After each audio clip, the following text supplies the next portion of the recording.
You're going to edit a lot of this, right? Yes, don't worry. Am I supposed to be looking at you?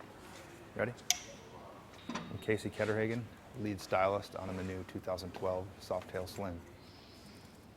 Some of the cues I go through, some of the cues that tie it back to the old, the old 40s and 50s FLs, ELs, things like that are, to me a bike is all about proportion, and if it's not only bikes about proportion, it's everything in general. If you're looking at early hot rods, early customs, it's all about the proportion and how the bike looks and how everything plays together. So with this bike in particular, one of the things I tried to do was get the bike back narrow again in the back so that the motor looked proportionately big, looks big in the frame. Over the years, I think Softails have grown to the point where everything else got big around the motor, but the motor stayed the same size. With this bike, I'm trying to really look back at historical bikes and try to get that proportion back dialed into where they were in the 40s and 50s. And you'll see retro cues throughout the bike that tie it back to that era. For one, was being this kind of handlebar with a crossbar. The early Harleys, they were called Hollywood handlebars, and that was an aftermarket bar. I'm not really too sure on the whole history, but I think it was a bar that allowed people to put attach accessories to it. A lot of the early, police bikes and stuff like that, they'd attach lights and different types of things, but that crossbar was basically the same diameter as this bar, which on this one was inspired by more of like a dirt bike bar or a BMX, even like a 90s BMX bar, just to give you a different look from a rider's perspective.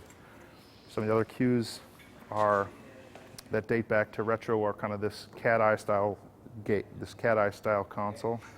This isn't a new part for us, but it's a part that fits really well on this bike. A real minimal tank strap is new with kind of formed shape, real simple and clean, and that brings your eye right to the seat, which is the same texture on the outside. The inner panel of the seat is reminiscent of an early Bates style tuck and roll type of seat. It just gives it a really custom look for an OE seat. It really looks custom. The biggest part of the bike for me paint-wise is usually the tank. That's the billboard of the bike here. Here you have this forged aluminum medallion on the tank, on the sweet spot of the tank.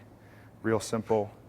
And the idea behind this bike being that way is it's kind of a really clean, simple canvas where you could take either way. You could, it's really minimal right now, but you could go to the opposite and add a lot of P&A parts, or you could actually strip more parts off it.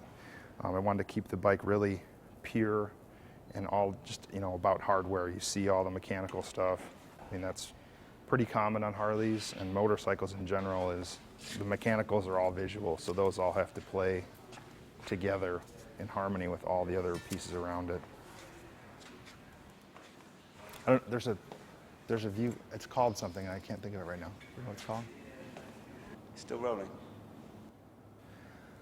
The name Slim is derived out more than likely because of the slim and narrowness of the rear end. Bikes back in the day were narrow, and the motor and the primary were the predominant features.